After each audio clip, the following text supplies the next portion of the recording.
तो विद्यार्थी मित्रों आज आपणे विषय गणित एमां धोरण 7 में चैप्टर 1 पूर्णांक संख्याओं में थियरीनो आज आपणे अभ्यास करवाना छे। तो दरेक विद्यार्थी मित्रों पासे नोटबुक पेन्सिल अने पेन तमारी साथे राखवानी छे अने आजनो विडियो तमारे ध्यानपूर्वक सांभळवानो छे अने जोवानो छे। तो आजना विडियो में आपणे धोरण 7 विषय गणित चैप्टर 1 पूर्णांक संख्याओं में थियरीनो आज आपणे अभ्यास करवाना छे। तो ज्यारे पण हूँ कोईपण गणितनु चैप्टर चलावीश एमां थियरीनो अभ्यास पहला आपणे करीशुं कि चैप्टर पहला में कया कया मुद्दा आवे छे, चैप्टर पहला में कया कया नियमों आवे छे। तो आ बधा नियमोनो पहला आपणे अभ्यास करीशुं। त्यारबाद आपणे स्वाध्यायना दाखलानो पण अभ्यास करीशुं। एटले खास गणितनो विडियो तमारे खास विद्यार्थी मित्रों जोवानो छे अने तमारे घर बैठा जोवानो पण छे, सांभळवानो पण छे अने नोटमां लखवानो पण छे। तो आज आपणे शरूआत करीए छीए धोरण 7 विषय गणित चैप्टर 1 पूर्णांक संख्याओं में थियरीनो। तो पूर्णांक संख्या कोने कहेवाय? तो आपणे धोरण 6 सेमिस्टर पहला में चैप्टर 7 आपणे शीखी गया छे। तो पूर्णांक संख्या शब्द तो कई नवो नथी, ए धोरण 6 में पण आवतो हतो। तो धोरण 6 में सेमिस्टर पहलू एमां चैप्टर 7 पूर्णांक संख्याओं एनो समावेश थयो हतो। तो आपणे अमुक एमां मुद्दा शीखेला। तो एमां पहलो मुद्दो आवे प्राकृतिक संख्या, पछी आवे छे पूर्ण संख्या अने छेल्ले आवे छे पूर्णांक संख्या आवे छे। तो तमारे प्राकृतिक संख्या कोने कहेवाय, पूर्ण संख्या कोने कहेवाय अने पूर्णांक संख्या कोने कहेवाय एना विषे पण आपणे अभ्यास कर्यो हतो। पण फरीथी आपणे धोरण 7 सेमिस्टर 1 में फरीथी आपणे ए मुद्दाओनो अभ्यास करवाना छे अने त्यारबाद सरवाळा बादबाकीना नियम गुणाकारना नियम एनो पण आपणे अभ्यास करवाना छे। तो खास विद्यार्थी मित्रों तमारे आ विडियो ध्यानपूर्वक जोवानो छे, सांभळवानो पण छे अने तमारे लखवानो पण छे। तो दरेक विद्यार्थी मित्रों तैयार छो? तो आपणे शरूआत करीए छीए धोरण 7 विषय गणित चैप्टर 1 पूर्णांक संख्या में थियरीनो आज आपणे अभ्यास करवाना छे। एमां नंबर 1 मुद्दो आवे छे। नंबर 1 पॉइंट छे प्राकृतिक संख्या कोने कहेवाय। प्राकृतिक संख्या कोने कहेवाय ए आपणो अहींया पहलो मुद्दो छे। प्राकृतिक संख्याओं कोने कहेवाय ए आपणो पहलो मुद्दो छे। तो आपणे धोरण 6 में शीखेला कि प्राकृतिक संख्या कोने कहेवाय। तो कि गणतरीनी जे संख्याओं छे, गणतरीनी जे संख्याओं छे यानी 1 2 3 4 5 डैश डैश डैश असंख्य। तो जे संख्या गणतरीनी छे ए संख्याओने शुं कहेवाय छे? प्राकृतिक संख्याओं कहेवाय छे। तो फरीथी आपणे रिपीट करीए छीए कि प्राकृतिक संख्या कोने कहेवाय। प्राकृतिक संख्या कोने कहेवाय कि गणतरीनी संख्याओने आपणे प्राकृतिक संख्याओं कहीए छीए। एमां 1 2 3 4 5 पछी डैश डैश डैश आवी शके छे, बराबर छे। तो आपणे एनी व्याख्या लखीए छीए कि प्राकृतिक संख्या कोने कहेवाय। तो कि गणतरीनी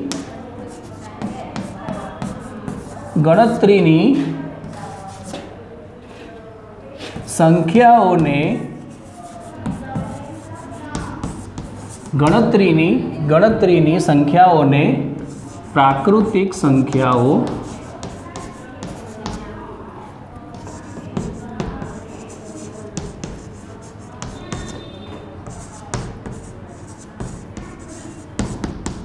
कहे छे। गणतरीनी संख्याओने प्राकृतिक संख्याओं कहे छे। तो पहलो मुद्दो आवे शुं हतो कि प्राकृतिक संख्या कोने कहेवाय।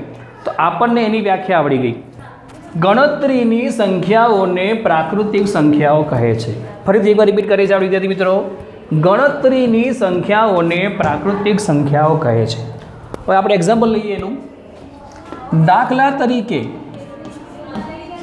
1 2 3 4 5 पछी dash dash dash dash dash यानी असंख्य। प्राकृतिक संख्याओं असंख्य होय छे। केवी होय छे? ना करोड़ में होय, ना 10 लाख में होय। केवी होय छे? असंख्य होय छे।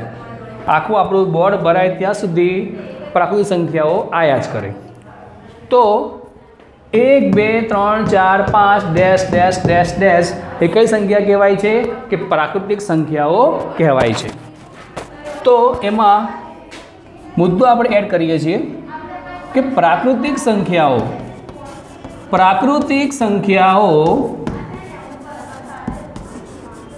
અસંખ્ય હોય છે।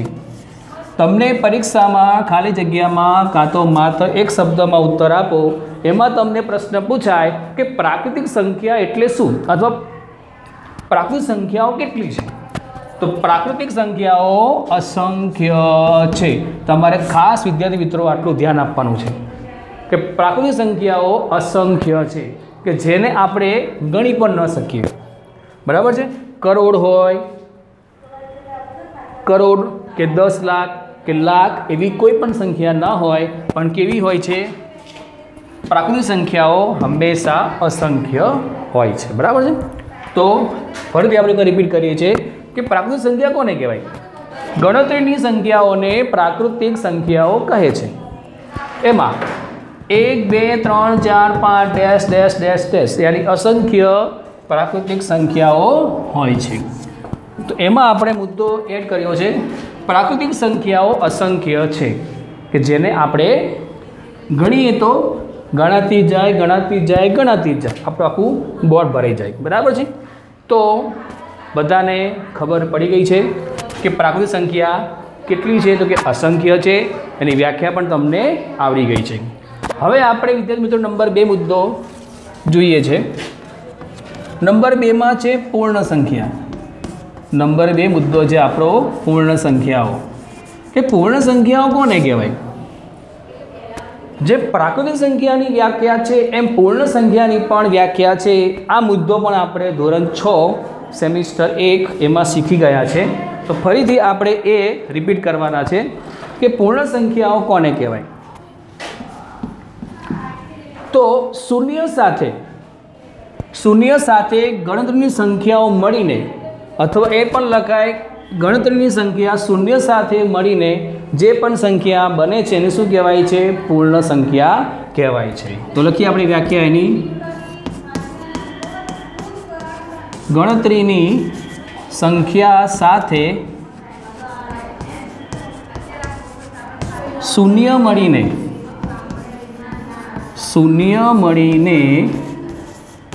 પૂર્ણ સંખ્યાઓ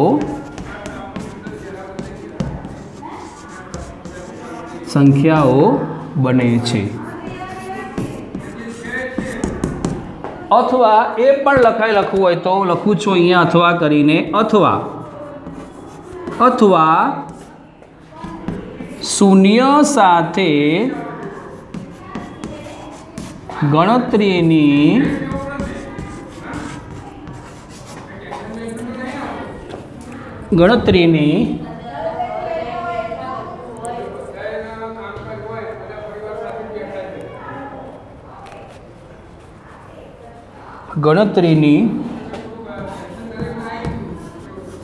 સંખ્યાઓ મળીને, શૂન્ય સાથે ગણતરીની સંખ્યાઓ મળીને પૂર્ણ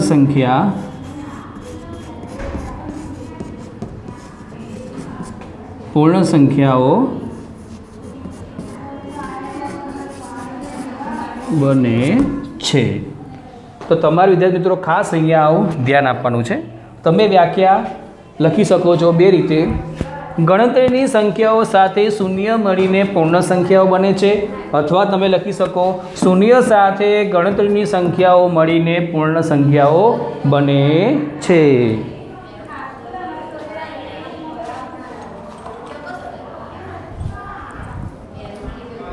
તો વિદ્યાર્થી મિત્રો, તો પૂર્ણ સંખ્યાની વ્યાખ્યા આપણને આવડી ગઈ। આપણે લખી શકીએ છીએ 2 રીતે।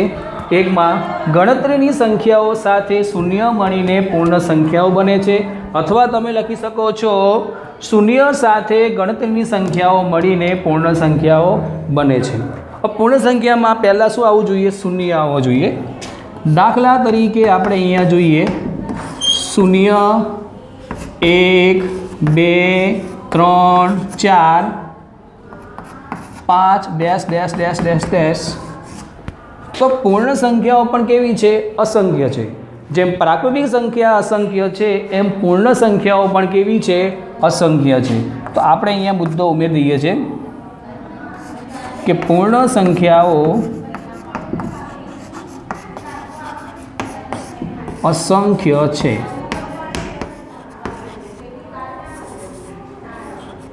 અસંખ્ય છે. હવે હજુ એક મુદ્દો આપણે ઉમેરીએ. સૌથી નાની પૂર્ણ સંખ્યા, સૌથી નાની પૂર્ણ સંખ્યા શૂન્ય છે. કઈ છે? શૂન્ય. તમે આમ પણ લખી શકો છો, શૂન્ય છે. ખાલી જગ્યા પૂછાય કે સૌથી નાની પૂર્ણ સંખ્યા ખાલી જગ્યા છે. સૌથી નાની પૂર્ણ સંખ્યા ખાલી જગ્યા છે તો કઈ આવશે? શૂન્ય આવશે. અહીંયા આપણે એક મુદ્દો ઉમેરીએ. સૌથી નાની પ્રાકૃતિક સંખ્યા કઈ છે? 1 છે. તો આપણે અહીંયા બે મુદ્દા નવા ઉમેર્યા.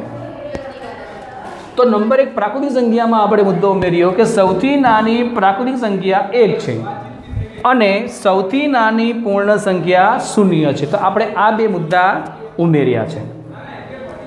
તો વિદ્યાર્થી મિત્રો, તમને આ 1 અને 2 મુદ્દામાં ખબર પડી ગઈ હશે. તમને પ્રાકૃતિક સંખ્યાની વ્યાખ્યા પણ આવડી ગઈ હશે. એમાં આપણે જે મુદ્દા ઉમેર્યા છે એ મુદ્દામાં તમને ખબર પડી ગઈ હશે. પછી નંબર 2 જે પૂર્ણ સંખ્યા છે તમને એની વ્યાખ્યા પણ આવડી ગઈ હશે. અને જે મુદ્દા આપણે 2 ઉમેર્યા છે એમાં પણ તમને ખબર પડી ગઈ હશે. તો ફરીથી આપણે એકવાર રિપીટ કરીએ છીએ વિદ્યાર્થી મિત્રો. પ્રાકૃતિક સંખ્યા કોને કહેવાય? ગણતરીની સંખ્યાઓને પ્રાકૃતિક સંખ્યાઓ કહે છે. એક્ઝામ્પલ તરીકે 1 2 3 4 5 ડેશ ડેશ ડેશ. ડેશ કેમ છે? ડેશ એટલે અનંત. આનો અર્થ જે થાય છે અનંત અથવા અસંખ્ય. જ્યારે પણ તમે કોઈ પણ ખાલી જગ્યામાં ડેશ જુઓ છો, અંકો લખેલા હોય પછી ડેશ ડેશ ડેશ લખેલો હોય, તમારે સમજવાનું છે કે આ જે ડેશ ડેશ આપણને આપ્યા છે એ અનંત છે અથવા અસંખ્ય છે. એનો અર્થ એ થાય છે. અહીંયા પણ આપણે જોઈએ, આપણને અહીંયા ડેશ ડેશ આપ્યા છે તો આપણે શું સમજવાનું છે કે આ અનંત છે અથવા આનો અર્થ થાય છે અસંખ્ય.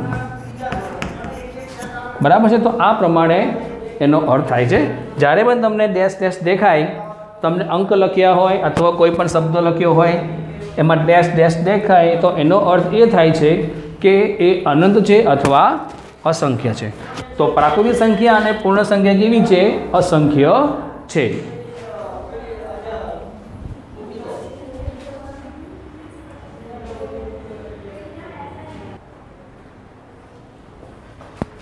હવે આપણે જોઈએ નંબર 3, પૂર્ણાંક સંખ્યાઓ કોને કહેવાય? તો નંબર 1માં આપણે પ્રાકૃતિક સંખ્યા શીખ્યા, નંબર 2માં આપણે શીખ્યા પૂર્ણ સંખ્યા. હવે આપણે નંબર 3માં શીખવાનું છે પૂર્ણાંક સંખ્યા. તો પૂર્ણાંક સંખ્યા કોને કહેવાય?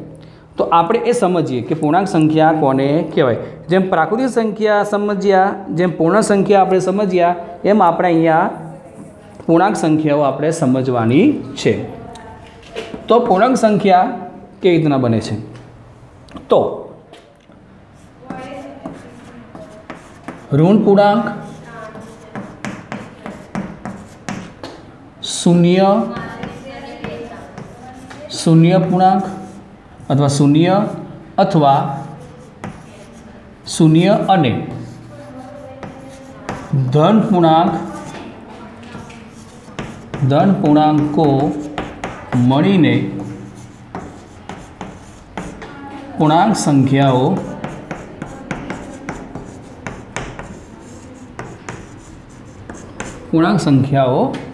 બને છે.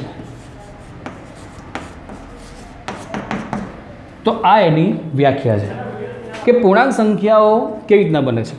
કે ઋણ પૂર્ણાંકો શૂન્ય અને ધન પૂર્ણાંકો મળીને પૂર્ણાંક સંખ્યાઓ બને છે. તો ફરીથી એકવાર વિદ્યાર્થી મિત્રો રિપીટ કરું છું કે પૂર્ણાંક સંખ્યાઓ કેવી રીતના બને છે.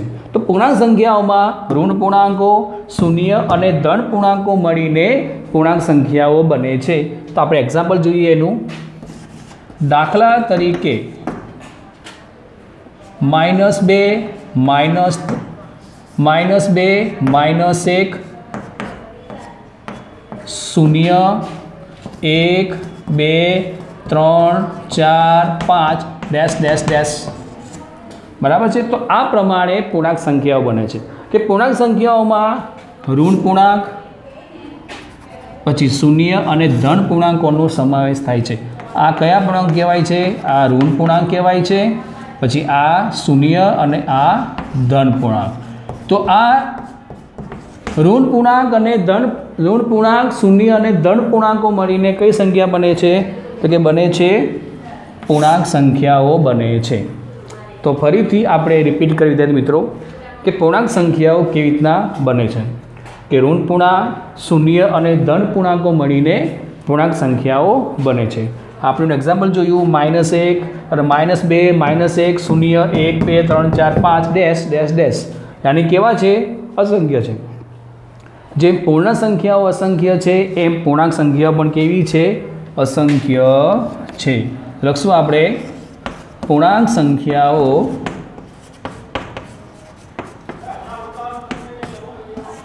અસંખ્ય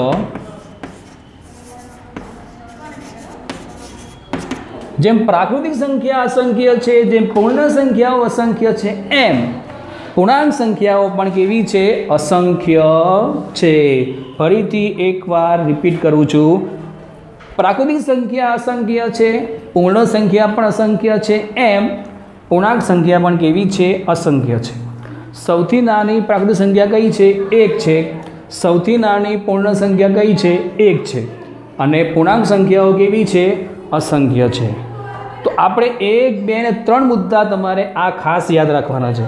જો તમને 1 2 3 મુદ્દામાં ખબર પડશે તો તમને આ ચેપ્ટરમાં ખબર પડી જશે કે આ ચેપ્ટરમાં આપણે કોનો અભ્યાસ કરવાના છે। તો આ ચેપ્ટરમાં આપણે નંબર 3 જે આપણો મેઇન ચેપ્ટર છે પૂર્ણાંક સંખ્યાઓ, એનો આપણે અહીંયા અભ્યાસ કરવાના છે કે પૂર્ણાંક સંખ્યાઓમાં ઋણ પૂર્ણાંકે આવે છે, ધન પૂર્ણાંકે આવે છે। તો જ્યારે પણ ઋણ પૂર્ણાંક અને ધન પૂર્ણાંક આવે તો એના પણ એક નિયમ હોય જેને આપણે કહીએ છીએ સરવાળા બાદબાકીના નિયમો। તો ખાસ તમારે હવે ધ્યાન આપવાનું છે કે હવે આપણે શરૂઆત કરવા જઈ રહ્યા છે। ચેપ્ટરનું નામ છે પૂર્ણાંક સંખ્યાઓ। પૂર્ણાંક સંખ્યા કોને કહેવાય એની વ્યાખ્યા આપણે સમજ્યા કે ઋણ પૂર્ણાંક શૂન્ય અને ધન પૂર્ણાંકો મળીને પૂર્ણાંક સંખ્યાઓ બને છે। અને પૂર્ણાંક સંખ્યાઓ કેવી છે? કે અસંખ્ય છે। હવે જેમ ઋણ અને મેં કીધું કે ઋણ પૂર્ણાંક અને ધન પૂર્ણાંક આવે છે તો એના પણ અમુક નિયમ બને છે જેને આપણે કહીએ છીએ સરવાળા બાદબાકીના નિયમો। તો આ નિયમો તમારે ખાસ યાદ રાખવાના છે। તો લખું છું અહીંયા નંબર 4 કરીને સરવાળા અને બાદબાકીના નિયમો। બાદબાકીના નિયમો, આ નિયમો તમે ભણો ત્યાં સુધી તમારે વિદ્યાર્થી મિત્રો યાદ રાખવાના છે, જેને આપણે કહીએ છીએ સરવાળા બાદબાકીના નિયમો। જ્યારે પણ તમે પૂર્ણાંક સંખ્યાની ચેપ્ટર 1ના કોઈ પણ દાખલો ગણશો, ચેપ્ટર 1નો તમે કોઈ પણ દાખલો ગણશો એમાં આ નિયમ તમારે ઉપયોગમાં લાગશે। આના પછી આવે છે ગુણાકારનો નિયમ પણ આવે છે, પણ એના પહેલાં આપણે સરવાળા બાદબાકીના જે નિયમ છે એ આપણે સમજી લઈએ।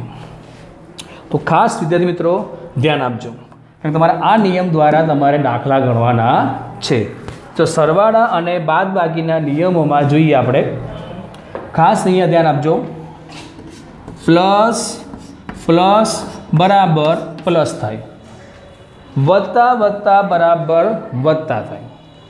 આપણે ધોરણ 6માં પણ આવું શીખેલા, પ્લસ પ્લસ બરાબર પ્લસ થાય યાની વત્તા વત્તા બરાબર વત્તા થાય।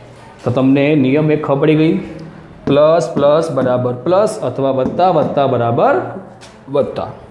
હવે આપણે જોઈએ છે વત્તા માઇનસ બરાબર માઇનસ અને પ્લસ માઇનસ બરાબર માઇનસ થાય, પ્લસ માઇનસ બરાબર માઇનસ થાય। અને એક સંખ્યા તમને ધન પૂર્ણાંકમાં આપી હોય ને એક સંખ્યા તમને ઋણ પૂર્ણાંકમાં આપી હોય તો જવાબમાં શું લખાય? જે મોટી નિશાની હોય એ સાથે જવાબમાં આવે, યાની કરાય છે બાદબાકી। પ્લસ માઇનસ બરાબર માઇનસ, જવાબ શેમાં આવે છે? માઇનસમાં। આપણે કરવાની છે બાદબાકી, પણ જે અંક મોટો હોય એ સાથે જવાબ આવવો જોઈએ. તો પ્લસ માઇનસ બરાબર શું થાય? માઇનસ. હવે આપણે જોઈએ છે માઇનસ પ્લસ બરાબર માઇનસ, અને એક ઋણ પૂર્ણાંક હોય અને ધન પૂર્ણાંક હોય તો બંનેની શું કરવાની છે? બાદબાકી કરવાની છે. પણ જે નિશાની મોટી એમાં જવાબ આવવો જોઈએ, પણ અહીંયા માઇનસ પ્લસ બરાબર શું થાય? માઇનસ થાય. અને અહીંયા છેલ્લો નિયમ છે એનો માઇનસ માઇનસ પ્લસ થાય. આ ખાસ ધ્યાન આપજો કે માઇનસ માઇનસ પ્લસ થાય, પણ હું લખું છું ખાસ, પણ જવાબ હંમેશા માઇનસમાં જ લખાય. બસ આટલું તમારે યાદ રાખવાનું છે કે માઇનસ માઇનસ થાય છે પ્લસ. જ્યારે પણ બે નિશાની બાદબાકીની હોય, બે નિશાની માઇનસની હોય તો થાય છે પ્લસ, પણ જવાબ હંમેશા તમારે માઇનસમાં જ લખવાના છે. આ તમારે ખાસ ધ્યાન આપવાનું છે. બરાબર છે? તો 1 2 3 4 નિયમ છે એમાં તમને ખબર પડી ગઈ છે. તો ફરી એકવાર રિપીટ કરું છું. પ્લસ પ્લસ બરાબર પ્લસ થાય, પ્લસ માઇનસ બરાબર માઇનસ થાય, માઇનસ પ્લસ બરાબર માઇનસ થાય, અને માઇનસ માઇનસ પ્લસ થાય, પણ જવાબ હંમેશા શેમાં લખવાનો છે? જવાબ હંમેશા માઇનસમાં જ આવવો જોઈએ. ભલે પ્લસ થાય છે પણ જવાબ હંમેશા આપણે માઇનસમાં જ લખવાનો છે. તો હવે નંબર 5 જોઈએ આપણે વિદ્યાર્થી મિત્રો, જે આપણો મુદ્દો છે 5મો, ગુણાકારના નિયમ. ગુણાકારના નિયમો. ગુણાકારના પણ જે નિયમો છે, નિયમો હોય, જેમ સરવાળા બાદ બાકીના નિયમ છે એમ ગુણાકારના પણ નિયમ હોય. તો તમારે આ નિયમ નંબર 4 તમારે ખાસ યાદ રાખવાનો છે. તમે ભણો ત્યાં સુધી ખાસ તમારે આ યાદ રાખવાનું છે. બરાબર છે? હવે આપણે નંબર 5 જોઈએ, ગુણાકારના નિયમો. તો જોઈએ આપણે પ્લસ, આપણને નિશાની આપ્યું અહીંયા ગુણાકારના, જોઈએ આપણે ગુણ્યા પ્લસ બરાબર પ્લસ થાય. બરાબર છે? આ પ્રમાણે કે એક નિશાની તમે જોઈએ આપણે ગુણાકારમાં જોઈએ, અથવા આ પ્રમાણે તમને લખ્યું હોય વત્તા ગુણ્યા વત્તા, આ પ્રમાણે હોય, અથવા ખાલી જગ્યા તમને આ પ્રમાણે આપે ગુણ્યા વત્તા બરાબર વત્તા થાય. કેમ કે એક નિશાની કઈ છે? પ્લસની છે. તો બીજી નિશાની કઈ હશે? તો કે પ્લસની હશે. અથવા તમારે આ પ્રમાણે નિયમ તમારે યાદ રાખવાનો છે. નિયમ છે બે રીતે, પણ આપણને આગળ અહીંયા ધન પૂર્ણાંક હોવી જોઈએ. જો તમને કદાચ ખાલી જગ્યામાં કીધું એ પ્રમાણે ગુણ્યા પ્લસ બરાબર પ્લસ, તમને કદાચ આવતું છે ખરા ખોટામાં, ખાસ અહીંયા ધ્યાન આપજો. તમને ખરા ખોટા પૂછ્યું ગુણ્યા પ્લસ બરાબર પ્લસ, બરાબર છે, પણ આગળ આપણને કોઈ નિશાની અહીંયા આપી નથી.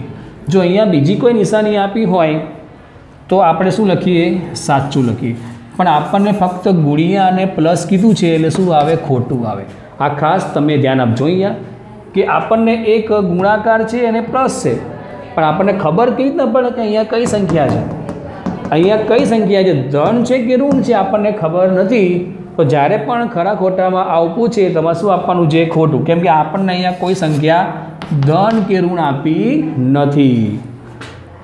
તો દરેક વિદ્યાર્થી મિત્રોને આ નિયમમાં ખબર પડી ગઈ હશે કે જ્યારે પણ તમને ગુણાકાર અને પ્લસ કીધું હોય અને ખરા ખોટામાં પૂછે તમારે શું આપવાનું છે? ખોટું આપવાનું છે. હવે આપણે નિયમ સમજી લઈએ ગુણાકારનો. પ્લસ ગુણ્યા પ્લસ બરાબર પ્લસ થાય. યાદ રાખવાનું કે અહીંયા ધન પૂર્ણાંક છે, અહીંયા પણ ધન પૂર્ણાંક છે. જવાબ શેમાં આવવો જોઈએ? ધન પૂર્ણાંકમાં આવવો જોઈએ. પ્લસ ગુણ્યા માઇનસ બરાબર માઇનસ. એક સંખ્યા ધનમાં છે અને સંખ્યા બીજી ઋણમાં છે, તો જવાબ શેમાં આવવો જોઈએ? માઇનસમાં આવવો જોઈએ. આ ગુણાકારનો નિયમ છે કે એક સંખ્યા પ્લસમાં હોય અને સંખ્યા બીજી માઇનસમાં હોય, જવાબ શેમાં આવવો જોઈએ? માઇનસમાં આવવો જોઈએ. પછી માઇનસ ગુણ્યા પ્લસ બરાબર જવાબ શેમાં આવવો જોઈએ? માઇનસમાં આવવો જોઈએ. કેમ કે એક સંખ્યા ઋણ છે અને સંખ્યા બીજી કેવી છે? પ્લસ છે, તો જવાબ શેમાં આવે? માઇનસમાં આવવો જોઈએ. અને અહીંયા જોઈએ માઇનસ ગુણ્યા માઇનસ બરાબર પ્લસ જ થાય. બસ આ ફેર તમારે નંબર 4માં જોવાનું કે નંબર 4ના મુદ્દામાં આપણે જોયું છેલ્લે માઇનસ માઇનસ પ્લસ થાય છે, પણ જવાબ માઇનસમાં લખવાનો છે. અહીંયા માઇનસ ગુણ્યા માઇનસ બરાબર પ્લસ થાય, પણ જવાબ શેમાં લખવાનો છે? પ્લસમાં જ લખવાનો છે. અહીંયા કોઈ ફેરફાર કરવાનો નથી, જવાબ પ્લસમાં જ લખાય. આટલું તમારે વિદ્યાર્થી મિત્રો ધ્યાન આપવાનું છે. સહેજ કાળજી રાખવાની છે, થોડું સમજી લેવાનું છે કે સરવાળા બાદ બાકીનો જે નિયમ છે એમાં માઇનસ માઇનસ પ્લસ થાય છે, પણ જવાબ આપણે માઇનસમાં લખવાનો છે. પણ જે ગુણાકારનો નિયમ છે એમાં માઇનસ માઇનસ પ્લસ થાય, પણ જવાબ પ્લસમાં જ લખવાનો છે. આ ગુણાકાર અને સરવાળા બાદ બાકીમાં આ ફરક છે. નિશાની કેવી છે? ધન પૂર્ણાંક, યાની ધન હોય અને પ્લસ હોય. પ્લસ ગુણ્યા પ્લસ તો પ્લસ થાય. નિશાની બંને ધન પૂર્ણાંક હોય, આપણે બંને અંકો ધનમાં આપ્યા હોય અને એનો ગુણાકાર કરવાનો હોય તો જવાબ શેમાં આવવો જોઈએ? પ્લસમાં આવવો જોઈએ. પછી એક અંક ધનમાં હોય અને બીજો અંક ઋણમાં હોય, એક પ્લસમાં હોય ને એક માઇનસમાં હોય, જવાબ શેમાં આવવો જોઈએ? માઇનસમાં આવવો જોઈએ. એક માઇનસમાં હોય અને બીજો પ્લસમાં હોય તો જવાબ શેમાં આવવો જોઈએ? માઇનસમાં. અને બંને માઇનસમાં હોય અંકો, અહીંયા પણ માઇનસ અહીંયા પણ માઇનસ હોય તો જવાબ શેમાં લખવાનો છે? પ્લસમાં જ લખવાનો છે. આ ગુણાકારના નિયમમાં નંબર 4 છે, એ ખાસ તમારે ધ્યાન આપવાનું છે કે માઇનસ ગુણ્યા માઇનસ એટલે પ્લસ જ થાય, જવાબ પ્લસમાં લખવાનું છે. અને સરવાળા બાદ બાકીનો જે નિયમ છે માઇનસ માઇનસ પ્લસ થાય ખરા, પણ જવાબ માઇનસમાં જ લખવાના છે. બંને તમને દેખાય, નિશાની માઇનસની દેખાય તો જવાબ માઇનસમાં લખવાનો છે. નિશાની બંને દેખાય માઇનસમાં તો જવાબ પ્લસમાં લખવાનો છે. તો ગુણાકાર અને સરવાળા બાદ બાકીના નિયમમાં નંબર 4 તમારે ખાસ સમજવાનો છે. ગુણાકાર દેખાય, સાંભળ, સિમ્પલ શીખવાડું. ગુણાકાર દેખાય અને બંને નિશાની માઇનસમાં હોય, ગુણાકાર દેખાય અને બંને નિશાની માઇનસમાં હોય તો જવાબ પ્લસમાં લખવાનો છે. અને સરવાળા બાદ બાકી આપણે કરવાના હોય અને બંને નિશાની શેમાં હોય? માઇનસમાં હોય તો જવાબ માઇનસમાં જ લખવાનો છે. પ્લસ કરવાના પણ જવાબ હંમેશા માઇનસમાં જ લખવાનો છે. તો દરેક વિદ્યાર્થી મિત્રોને ચેપ્ટર 1માં જે થિયરીનો આપણો જે મુદ્દો હતો એમાં નંબર 1માં શું હતું? પ્રાકૃતિક સંખ્યા હતી. નંબર 2માં પૂર્ણ સંખ્યા, નંબર 3માં પૂર્ણાંક સંખ્યા, નંબર 4માં સરવાળા અને બાદ બાકીના નિયમો, નંબર 5માં ગુણાકારના નિયમો. આપણે આજે આટલાનો આપણે અભ્યાસ કર્યો છે. તો દરેક વિદ્યાર્થી મિત્રોને આટલા જે 5 મુદ્દા છે એમાં ખબર પડી ગઈ હશે. તમારે આ 5 મુદ્દા નોટમાં લખવાના છે. જ્યારે પણ તમને સ્કૂલમાં બોલાવશે ત્યારે હું આ બધું લખેલું ચેક કરવાનું છું. તમારે ઘર બેઠા ખાલી ભણવાનું છે. કોઈ પણ શિક્ષક વિડીયો બનાવે તમારે ધ્યાનપૂર્વક સમજવાનો છે, જોવાનો છે અને ત્યારબાદ તમારી નોટબુકમાં લખવાનો છે. કારણ કે દરેક શિક્ષક મહેનત કરે છે તમારી પાછળ. તમારે માત્ર ઘર બેઠા ઓનલાઈન અભ્યાસ કરવાનો છે. બરાબર છે? હું એક શબ્દ 2 વાર રિપીટ કરીશ. ગણિતમાં તમારે ખાસ અહીંયા ધ્યાન આપજો. એક શબ્દ હું 2 વાર રિપીટ કરીશ અને કોઈ પણ દાખલો હશે હું એક 3-4 વાર રિપીટ કરીશ. એટલે ખાસ વિદ્યાર્થી મિત્રો તમે ધ્યાન આપજો અને વિડીયો જોજો અને નોટબુકમાં લખજો. એટલે ખાસ ફરી વાર રિપીટ કરું છું કે આજે આપણે જે 5 મુદ્દા શીખ્યા છે તમારે નોટબુકમાં ગૃહ કાર્યમાં લખવાનું છે નોટબુકમાં, અને તમારે આ 5 મુદ્દા મોઢે કરવાના છે. અને ખાસ કરીને સરવાળા બાદ બાકીના નિયમો, ગુણાકારના નિયમો તમારે ખાસ યાદ રાખવાના છે. તો આજના વિડીયોમાં આપણે જે 5 મુદ્દા શીખ્યા છે તમારે ગૃહ કાર્યમાં લખવાના છે. અને જ્યારે પણ આપણે બીજો વિડીયો બનાવીશું ગણિતનો ધોરણ 7નો, એમાં આપણે દાખલાનો અભ્યાસ કરીશું. સ્વાધ્યાય 1.1નો જે દાખલા છે એનો આપણે અભ્યાસ કરીશું.